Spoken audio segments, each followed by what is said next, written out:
And keep in mind that this is a meeting where you can raise your hand if you have any questions. We will have time at the end to have some Q&A, but please be mindful of muting yourself throughout the meeting. And please also, if you feel comfortable, turn on your video as well. Before we get started, I just want to introduce our interpreter for the evening. Sam will go over some of the interpretation and then we'll get started. Bueno, en primer lugar, bienvenidos a todos. Estamos felices de tenerlos aquí en esta primera reunión pública para hablar del plan maestro del parque localizado en la Iliff y Bellaire. Recordarle un poco de la ética en cuanto a esta reunión. Sí estamos grabando y si vamos a aceptar que levanten la mano a través de Zoom, por favor manténgase en Zoom y si es que quiere también puede activar su video.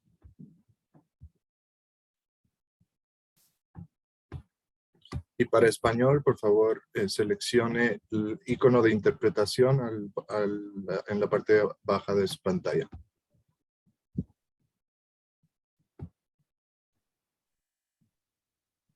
Thank you, Sam. Well, welcome. My name is Mallory Roybal. I am the East District Parks Planner with Denver Parks and Recreation. And I'm joined this evening with the project team, which includes Laura from DPR as well. And Mark and Aisha are with DHM Design, as well as Nora and Dean with NHN Consulting, and Sam, our interpreter, who you just met. I'd like to hand it over to Councilwoman Kendra Black this evening. She's going to talk a little bit about how this park came to be. And also, we just want to give you a big thank you, Councilwoman, for your involvement thus far in this project. And we're excited to get started. Great. Thank you, Mallory. And thank you to the Denver Park and Recreation staff, as well as our consultants. Really appreciate all the work you've put into this.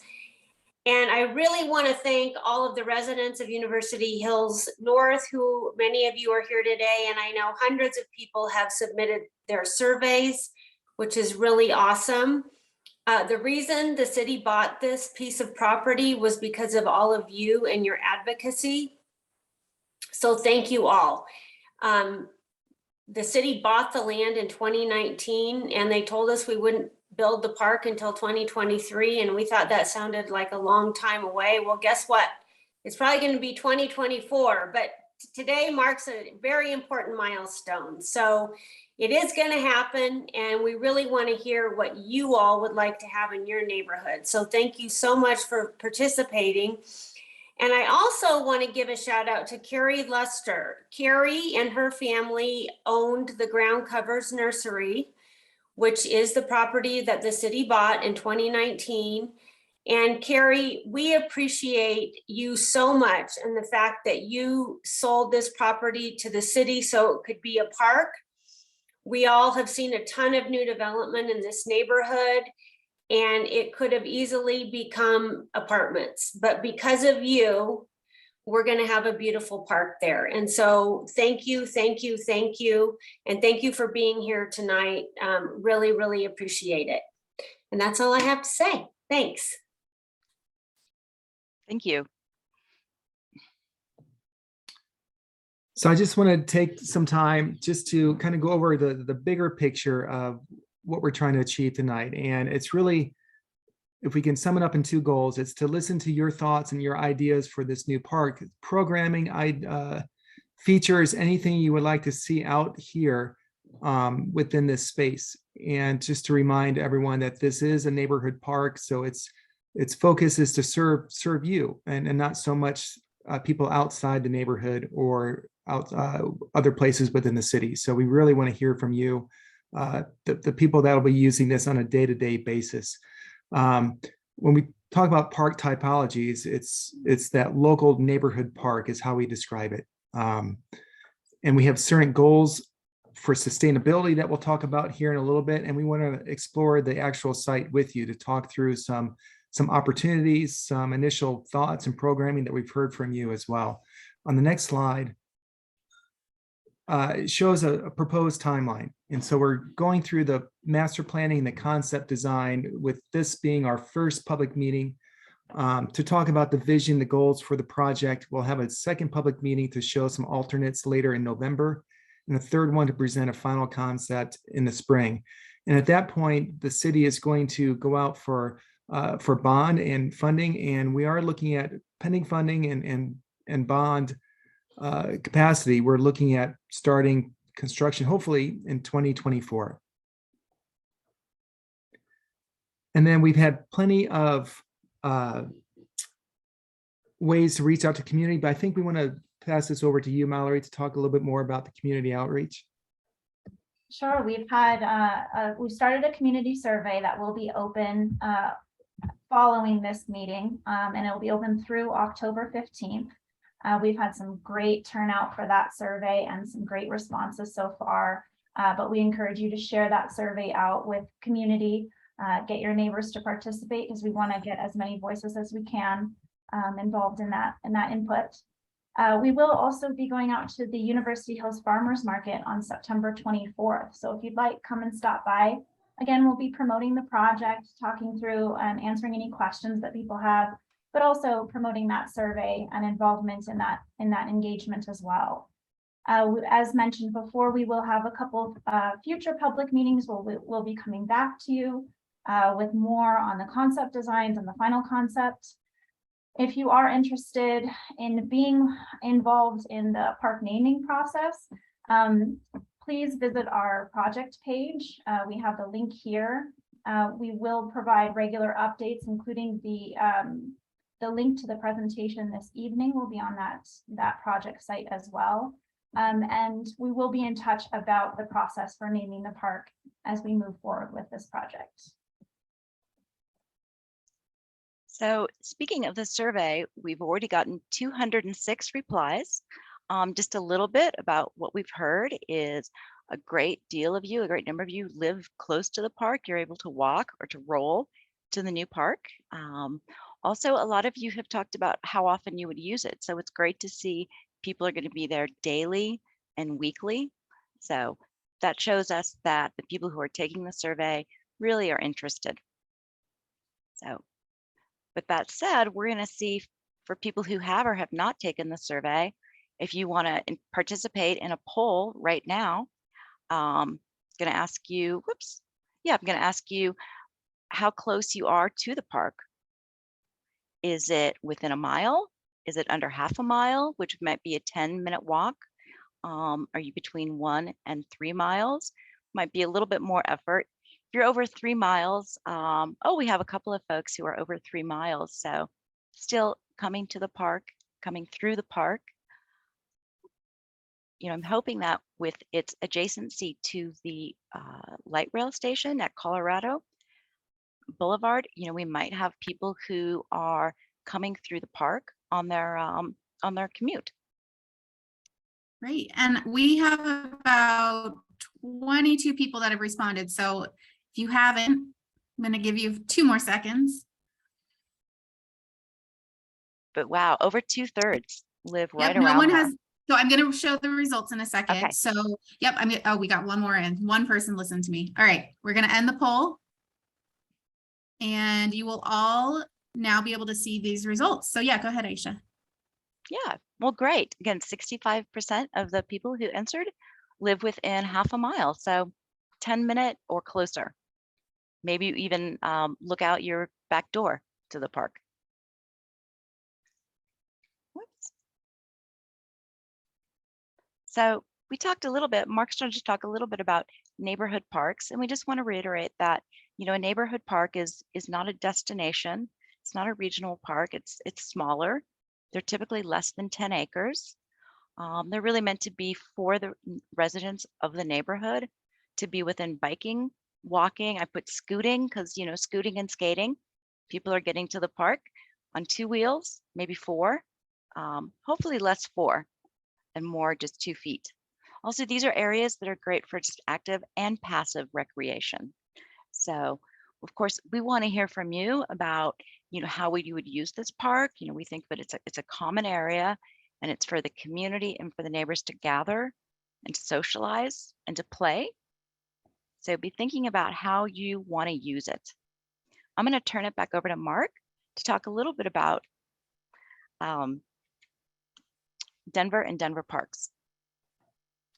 Great, thanks, Aisha. So Denver is serious about sustainability. As part of the game plan that was developed in 2021, the update to that report. And I don't know if we can share that in the chat for those interested in looking at the game plan in more detail, but there's 4 guiding principles identified within the game plan that we want to adhere to in the development of this new park. Every drop, so looking at park systems, resiliency, environmental sustainability, looking at water conservation, and being good stewards of the land and the park itself. Every person having equitable access to the park and ensuring that within Denver, a goal is to have every single resident within a 10-minute or half-mile walking distance of a trail or a park. So we're looking at opportunities to improve that with the development of this park. Every dollar being cost conscious, aware of budgets and cost of materials, managing resources to ensure this long-term economic and operational health. And then uniquely Denver, being a park, a character that is unique to this neighborhood, unique to Denver, as well as Colorado, but looking for opportunities to provide theming or character that's developed unique to this area, this neighborhood. Great. So I'm going to talk a little bit more about the site as I know it. So, this is the new park.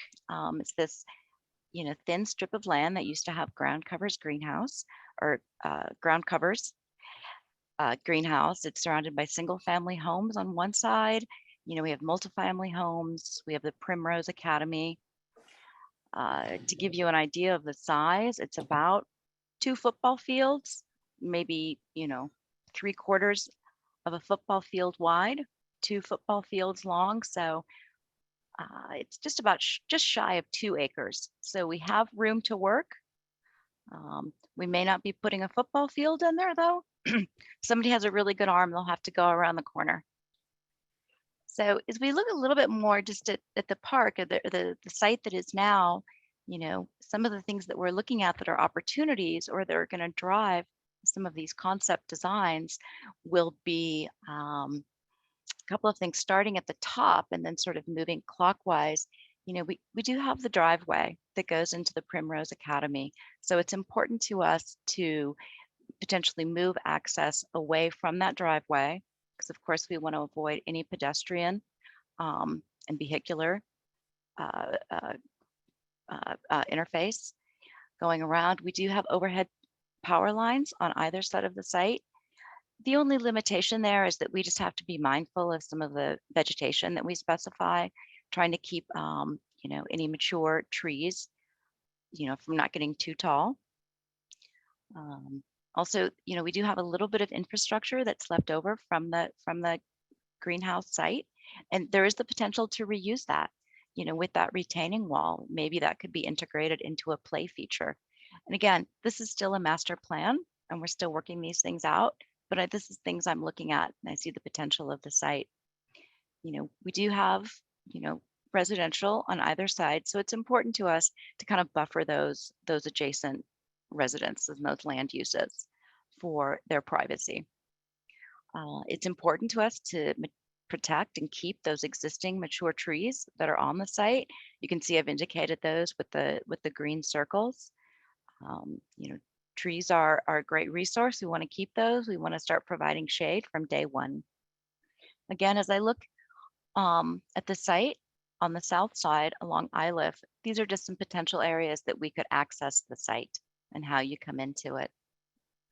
One thing that's nice is the site is fairly level with good drainage. So that really opens up just a lot of possibilities for different concepts. And that's what we'll be getting into and looking at in our second public meeting in November. So I just want to make sure that everybody is still listening and try to invite you to do another poll. I want you to be thinking about the other parks in the neighborhood. Do you visit them? And what do you like? What do you do when you're there? So I'm going to ask, which parks do you visit in the neighborhood? So Observatory Park, to the west. Eisenhower Park is just south of us, quite a few amenities there. McWilliams Park is not too far from Eisenhower. We have more information to share about that. Ashgrove Park, Bible Park, and Cook Park are obviously quite large, have a lot of amenities. And Harvard Gulch. And then there's other parks. I'm sure you do visit City Park on occasion for an event. So we'd love to hear your feedback. And I want you to be thinking about what you do at those parks as we go into some of the next slides and information that we're trying to gather from you. Great, and we have 20 respondents so far, so I'll wait for a few more of you to get your responses in. Great. I see a lot of folks headed over to Eisenhower Park, which also has the great link to the Highline Canal. So, And Wash Park is coming up in the comments a few times. okay, of course. Mhm. And Wash Park is something I think of as really as a regional park. It's a destination. Mhm. People drive across town to go there. Okay, I'm going to close the poll. If you are scrambling, go ahead and hit submit. I am going to end right now. Okay, here are we the results, and you may have to scroll down to see all of them on your screen.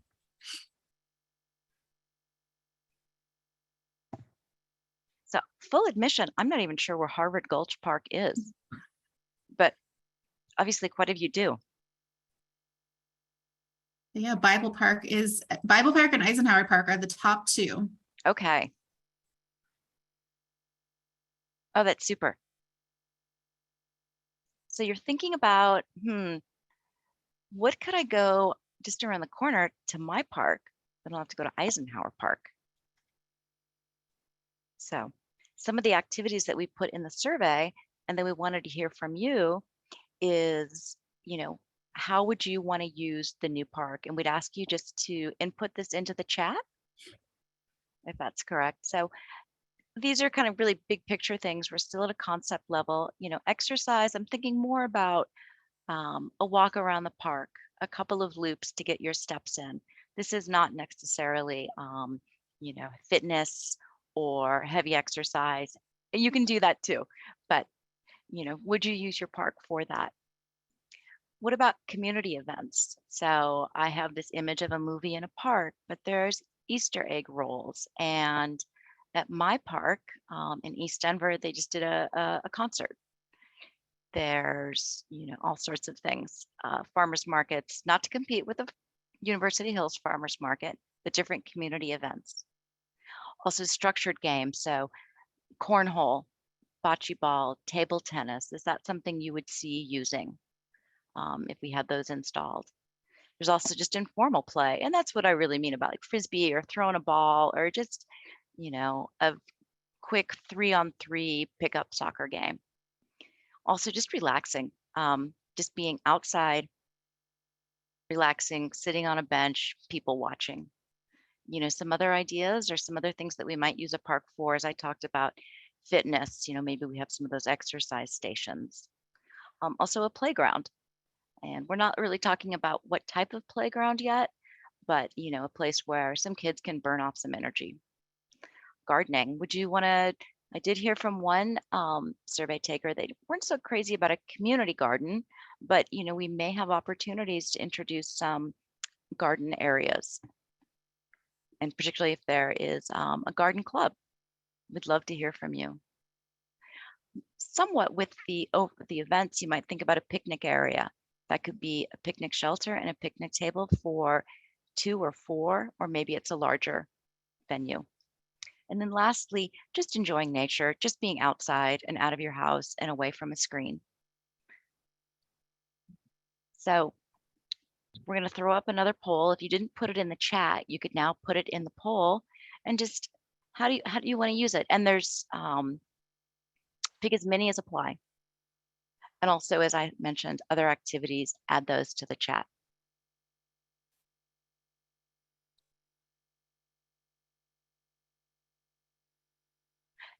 As we move forward with this and we think about these concepts, I just wanted to note that some of the things that are very important to to us, to Denver Parks and Rec and to DHM Design, is making this park accessible, making it for all age groups. It's not just for kids, and also making sure that we are working towards the highest standard of universal design so that everybody in the park, regardless of ability, is able to enjoy the park, the nature, the strolls, the gardening. Again, it's really what you want. Great. And I'm just going to give it about 5 more seconds. We've heard from 24 people. And so the poll results that I can see is a lot of people like to relax, and I am totally with you on that. Okay, we got a few more in, so I'm going to end the poll. Apologies if I'm rushing anybody. Always feel free to put it in the chat. Okay. Yeah, relaxing at 77%. Nature and community events, picnic areas, playgrounds. That's Are great. So not seeing a ton of calls for cornhole or structured games, but it's quite likely that you have your own cornhole boards in your backyard. So we've spoke a lot to you. We've asked you to participate in these polls. We're going to ask you for some more participation, which is then, opening it up to you and asking, what have we missed? What else do we need to know about the park? I see that Kendra has a question or a comment. Hi, one thing that was missing on your list was dog walking, and there's a ton of new apartments and townhomes and condos in the area. You mentioned that a lot of people have yards, but there's many, many more people that live in multifamily. And as we know, a lot of people have dogs. So I think that's something really important that as you're planning that you need to think about that. And that's a great question, or that's a great statement. And it's definitely something we're thinking about. It's going to be the balance between people and dogs. I personally am a cat person, but I'll be sure to think about the dogs. Yeah, I would like to maybe ask the question, I saw comments about dog walking or maybe a small portion for a dog park. When we say exactly, Bradley, I was just going to ask that. What do we mean by dog walking? Just providing circulation routes for people to walk dogs on leash, or an off-leash dog park area separate from the remainder of the park? Or if there's even a preference at this time.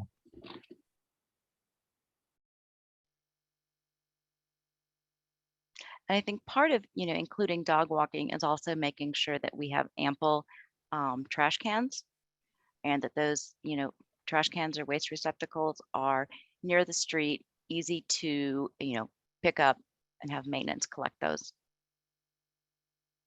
Lori Bissell has her hand up. Lori, would you like to jump in and ask your question? Let's see. Yeah, the concerns I have, because I live a half a block away on Bellaire, and I think first, I think that's a great place to have a picnic for people, especially who are in apartments. And there should be an area where people can play games like volleyball and cornhole and all those things. So if they're going to have a picnic or a barbecue, I think that would be a very plus. The biggest concern I have, because I live between Evans and Warren, is we've had serious problems with homeless people at abandoned buildings and things like that. I mean, not just one or two, but like one building on Albion and Warren, they were gathering there like 15 or 20 of them a day, which I talked to the police, and they were instrumental in, I think, having the property owner put up a fence. So now that we're going to have a park, we're close to the light rail, this is an issue that we should address. And I don't know how the city parks address that, but I would like to hear. Well, Lori, there's a couple of things that we will certainly do as designers, to try to discourage folks from setting up camp Certainly we'll be mindful of the lighting, some of the vegetation that we use, also the amenities, where they're placed so that nobody has an opportunity to, to hide or to sort of burrow in. Parks are public, so there's only so much we can do, but there are some design solutions. Certainly involving the police, as you've already said, was helpful, and also, Department of Parks and Recs, the park rangers, will certainly have that on their radar. Okay, and so I know after talking to the police officer, there's this whole process that they deal with the homeless, and I think that's really important. I mean, they're human beings, and but we also are a neighborhood, and I think about, you talk about lighting, I think about the people who live on each side of the park. Like, how are you going to address the lighting so it doesn't affect their yards and their homes and their windows and things like that too? And it's likely that it would be directional lighting, flooding more of the ground surface or the ground plane, as opposed to like large overhead lighting that would flood into their back windows. And it's something that is, when the park gets further into the design will be kind of top of the list. Okay. Yeah, Lori, That's we'll review that with the city team to determine what's the best way to provide safety and security within the park, within the lighting, because that's the last thing we want to do is have lighting broadcast onto the property, private properties, and when you're trying to sleep, having a light glare at you. So we're very aware of those concerns, and we'll make sure that we incorporate those into the designs. Yeah, that's all I have right now. So thank you. Thank you. Now, Nathan, you had your hand up. Did you want to jump in with a question? Hi, yeah, this is actually Kathleen. Nathan's my husband, and sorry, I'm in Coffee's, which is a neighborhood restaurant, so it's really loud here. But I just wanted, I did see the comments about the dog walking. I think that's an important thing to consider. But my question would be, as the mom of 2 kids, there are, some parts of the neighborhood, especially when we're walking along, that there are a lot of dogs off leash. And some dog breeds that tend to be known to be aggressive dog breeds. And I'm wondering if there's a way that you can balance the needs of kids that will be using the park, and then also people and dog owners who want to use the park for being able to walk their dogs, or maybe having like an area that would be cordoned off for them. But I know it's not a ton of space, and so I was just wondering if that would end up being some sort of an issue between the two needs. Yeah, I can touch on this one a little bit. Well, we do have our park rules that do indicate that you do have to keep your dogs on a leash if we don't have a dedicated space like a dog park. And so that conflict does happen between people and dogs in some cases when dogs are not on leashes. We rely a lot on our rangers to assist if we're having issues with that. They'll come out and provide warnings to individuals and hopefully not provide any citations right off the bat, but it's something that we do encounter in some of our other parks. And again, it'll really depend on the community guidance for how we treat serving dogs in particular, whether it is a dedicated space for dogs or whether we are including amenities like the dog waste bins to put in some of the waste bags. So we continue to look at different options for how we can kind of mitigate those encounters a little bit. Thank you. Thank you. We have a question from Bradley. This relates to lighting, and Aisha, I think you touched on this, but as one of the homes that borders the park, I would not like there to be lighting at the park so that its primary use is in daytime hours. And I'm wondering if you can sort of address how a park might balance lighting and safety and daytime use versus encouraging evening use. And I think you just used the really critical word there, Nora, what is balance. You know, the park is closed at 11. I think, is that correct, Mallory? Yes, it is. Curfew, okay. Certainly in the winter months, you know, it gets dark before then. So it could be that lighting is on a motion sensor. You know, it would be important for us to direct it away from the homes. It could be that something that is potentially is a shelter could be lighted so that no one's able to hunker down there. But you know, the question is well taken, and is something that we will work on moving forward to balance that. Is it a requirement that the park has lighting? No, that's not a requirement. But again, we're trying to seek the balance for, you know, really activating a park so that there's, you know, activation can really serve as a good safety mechanism really in our neighborhood parks. So we're balancing that. We don't want to provide too much light where there's activity in after hours when the park is closed, but we want to provide sufficient lighting for safety considerations. So yeah, we'll definitely look at that in different design elements on how we integrate that lighting. It's not a requirement. It's simply finding that way to strike that balance between kind of safety and that overuse during after hours, that is.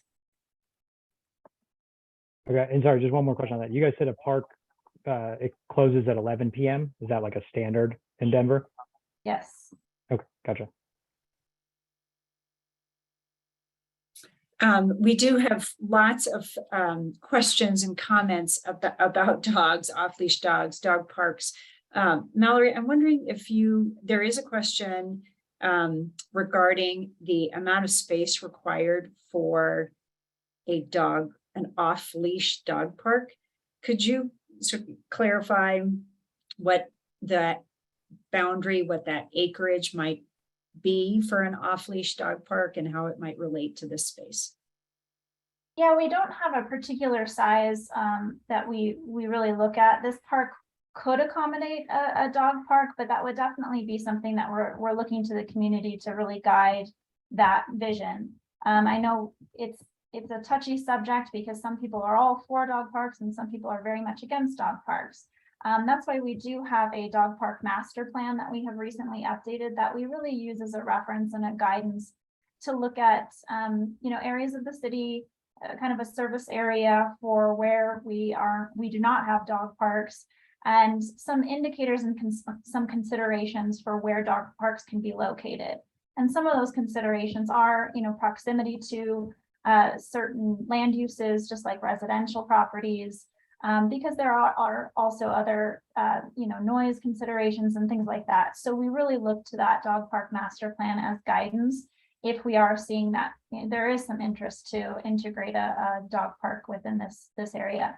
So if we're getting that input, we will look into that a little bit further. But we do have that plan available online if anybody's interested. We can also share that out if you reach out from our project page as well.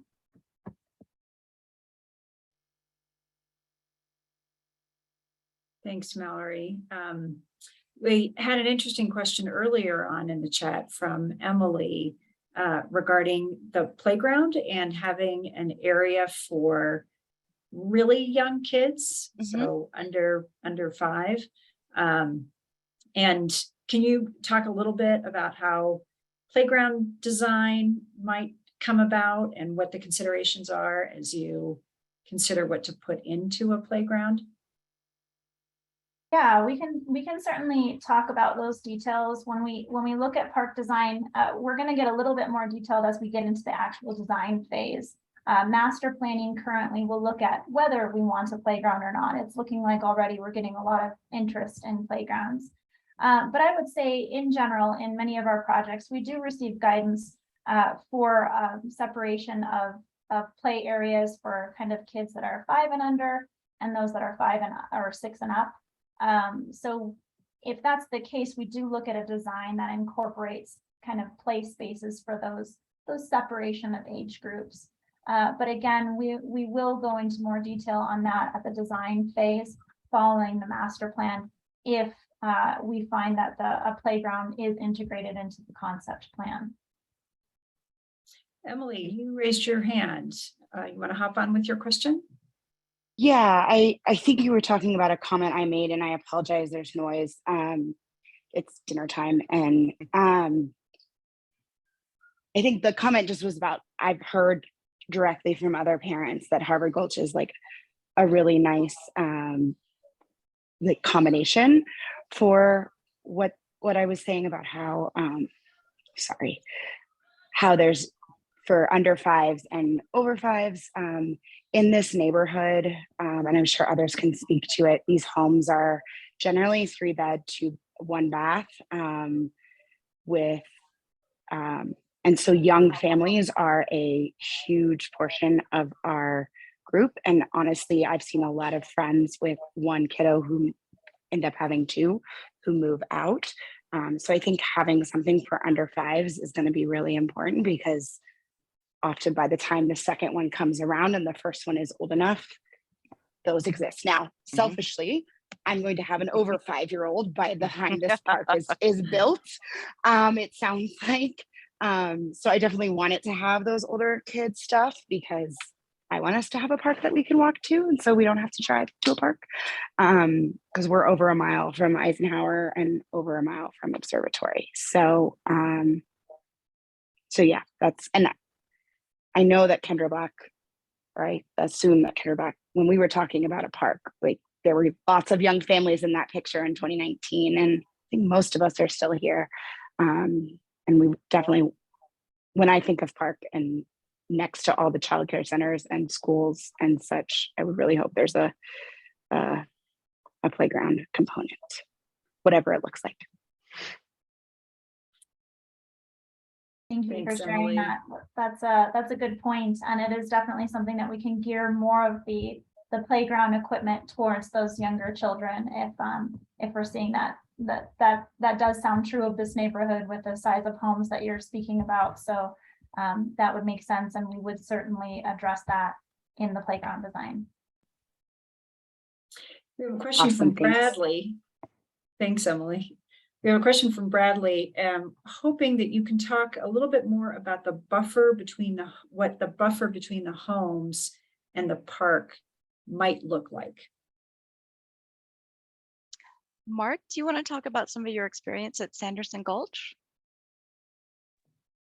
Yeah, Sanderson Gulch is a little bit different because we're separated by the surrounding neighborhood by Louisiana and La Pan and Arkansas streets. And so we have a right-of-way separation. With this park, we have parkland abutting rear yards of private residences. So we want to consider, as we start laying out the programming and the designs for the park, we want to consider the view sheds, not only from the park outside the property, but onto the park as well. So we want to frame and capitalize on the good views of you know, some of the surrounding land uses that we want to have views of, and kind of buffer and frame buffer those land uses that we're trying to protect. So for instance, with the playground, we want to make sure that, you know, that the playground equipment is not right outside somebody's kitchen window view or bedroom view. But we would buffer those views. We would look at strategically placing trees, shrubs, maybe even some fencing in certain areas, and have those conversations as the concepts develop. But we want to look at opportunities for buffer in key areas and opening up views in others. So the things that will be developed as we continue talking through design. Thanks, Mark. Lori asks about parking. Will there be parking at the park? How will you incorporate decisions about parking as you design this park? I mean, as we just start to get into this, we haven't looked at adding any additional parking and just, you know, leaving the existing situation for street parking in place, which is fairly limited. You know, also let's keep in mind that this really is a neighborhood park as opposed to a regional or, you know, it's a destination park. So we wouldn't necessarily be inviting people to drive and park, but we do not see right now, unless, you know, a lot of people push back, incorporating any parking into the park space. Thanks, Aisha. I just wanted to go to a quick comment from Emily in the chat. Take a look at Golden Key Park. It backs up to houses as well. Oh. So we appreciate that recommendation. We have a question from Karen about naming and whether, how will that come about, and will the history of the neighborhood be considered in the naming decision? I don't know if Mallory or Laura. I can wanna- take that. So Okay. yes, history should absolutely come into play for a park naming, but the good thing is we are going to be doing a community process. So the park name will come from community voice, not from me or any of us sitting here. So it is a little bit of a process. And if you are interested in it, I'm going to put my email in the chat. If you're super interested and want to be involved from the beginning of this process, I can loop you in. So I'll put my email in the chat for you. Thank you, Laura. Aisha, this is a question for you from Jacob. Is Ash Grove Park considered a neighborhood park or a destination park? It would be a neighborhood park. Great. Back to parking, we have two comments. It might be nice to consider ADA accessible handicap parking close to the park. And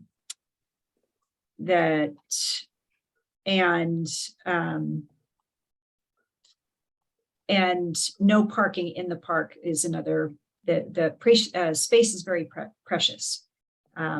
With regards, in the same vein, parking, there are recommendations for bike racks. Sure. Sure. Bike racks, skateboard racks, potentially.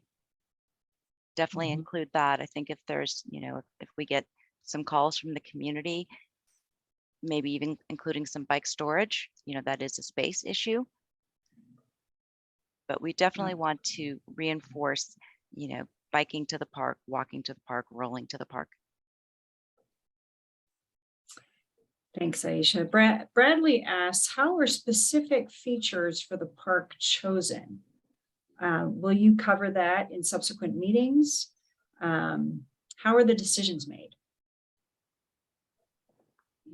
Well, we're starting today with your feedback, and again, just keep, reiterating, if you haven't taken the survey, take it, tell your neighbors, take the survey. That's really how we're starting this selection. We will come back in November with some concepts, looking at what some of these components might be and where they want to be in the park. Somebody alluded to not putting a playground right next to somebody's, bedroom window. The master plan will continue to be refined. We'll offer a preferred alternative in the spring, probably January of next year. But in terms of how it's selected or how those are chosen, this is the start of it. We want to hear from you.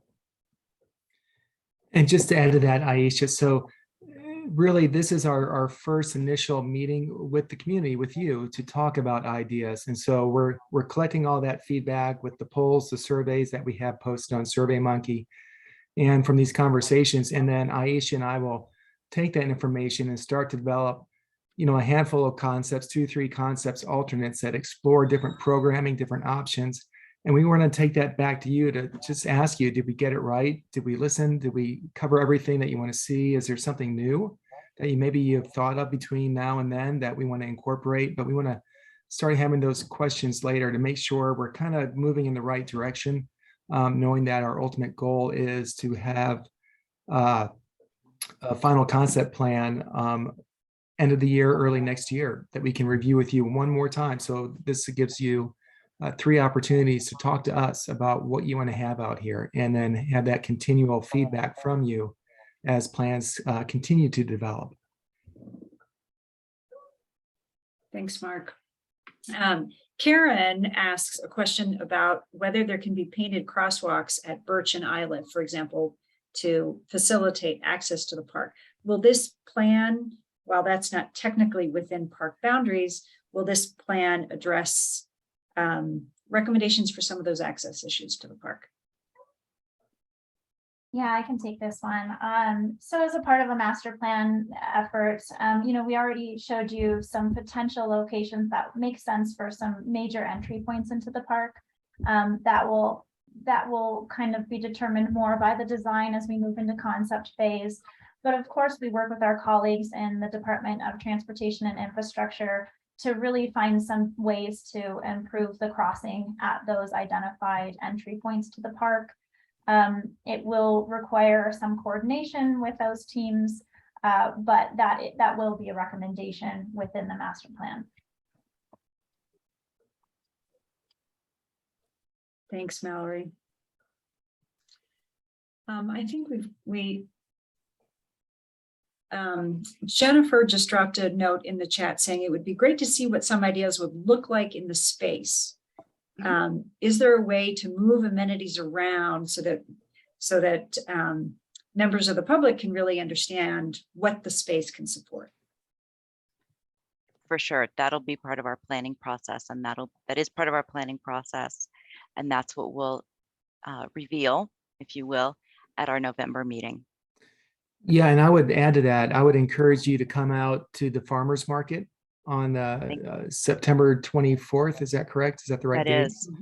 And what we'll have is a plan view of the site, and we'd love to talk to you more about where you live. If you live adjacent to the park, where are some opportunities to place some of these features that we've been talking about, and just have those more detailed conversations as we develop the concept. That would be wonderful.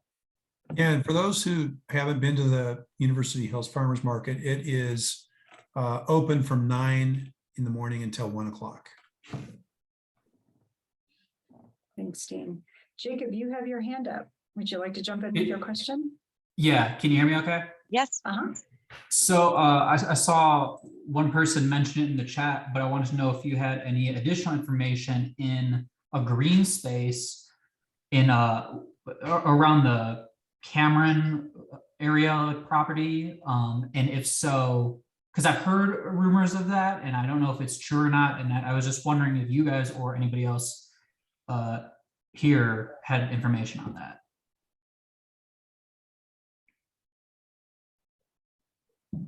This is Councilwoman Black, and I can answer that. The Cameron development and the parcel to the north of it, in their development agreement, agreed to put in some publicly accessible green space, but it is not a park. It's just a small area that has green grass and trees, hopefully, but it's not a park. I can't tell you how big it is, but it's not a replacement for a park. And is that the wedge that's going to be like where the cell phone tower is next to? I mean, No, it's to the north of the Cameron.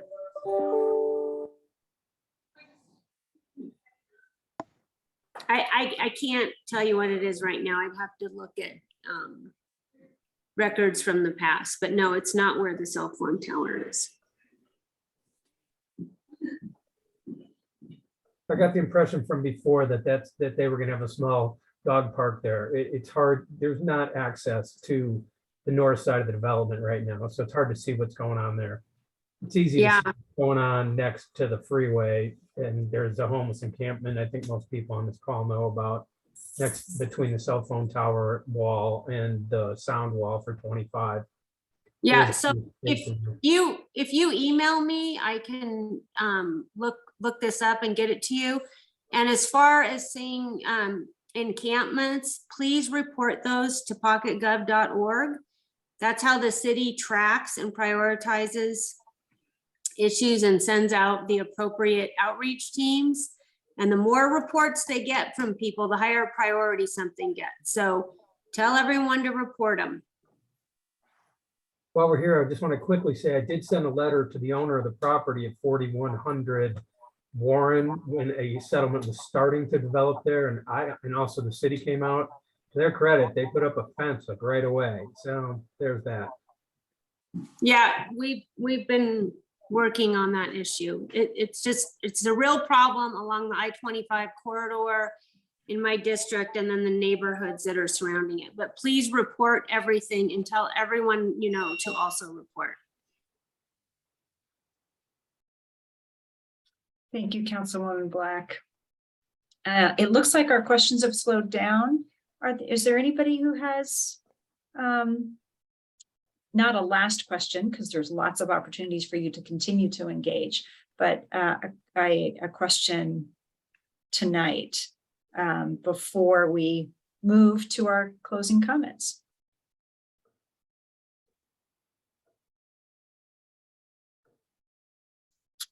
Well, I think we can move on to our closing slides. This has been a terrific discussion, and we look forward to continuing the discussion in order to move this master plan forward.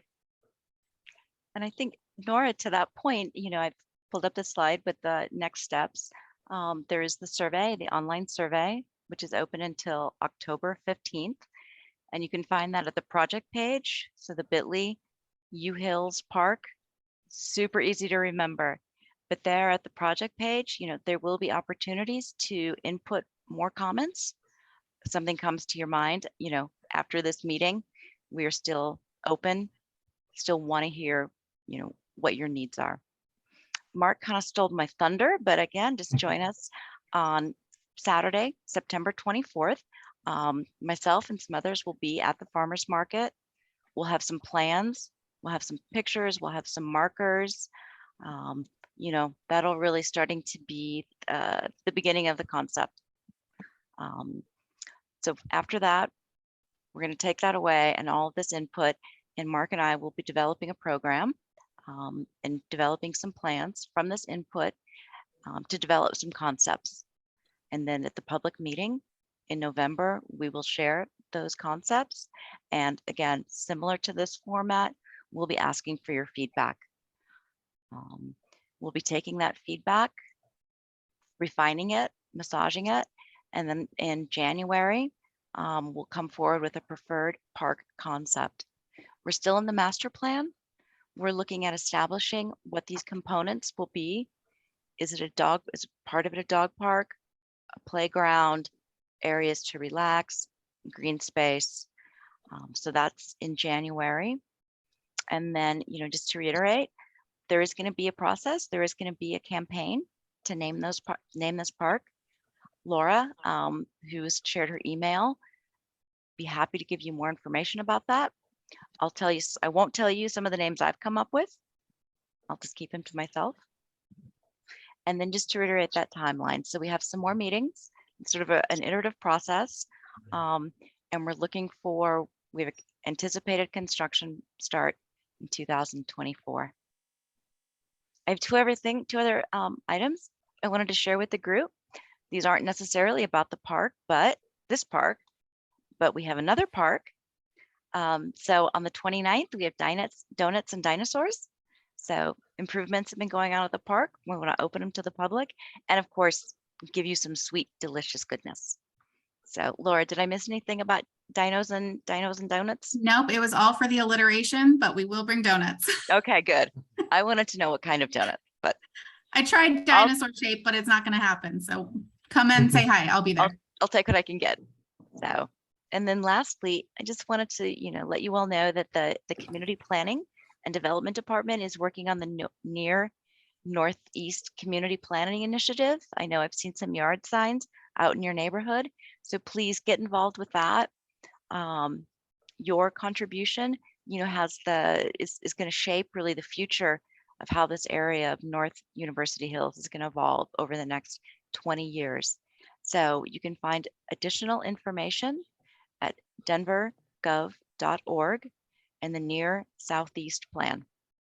It's a lot of directions, but you all live there, so you know where it is. So that is all we have. I want to, everybody who's here, thank you for your time. It's valuable for us. I know your time is valuable, so we really appreciate it. And just to reiterate, there are other options to give us your feedback. bit.ly, U Hills Park, or you can reach out to Mallory. So thank you so much. Great. Thank you, everyone, and thanks to our interpreter, Sam, tonight. Thanks, Sam. Gracias. Thank you, everyone. Have a good evening. All right. Bye-bye. Thank you. Bye. you. Thanks.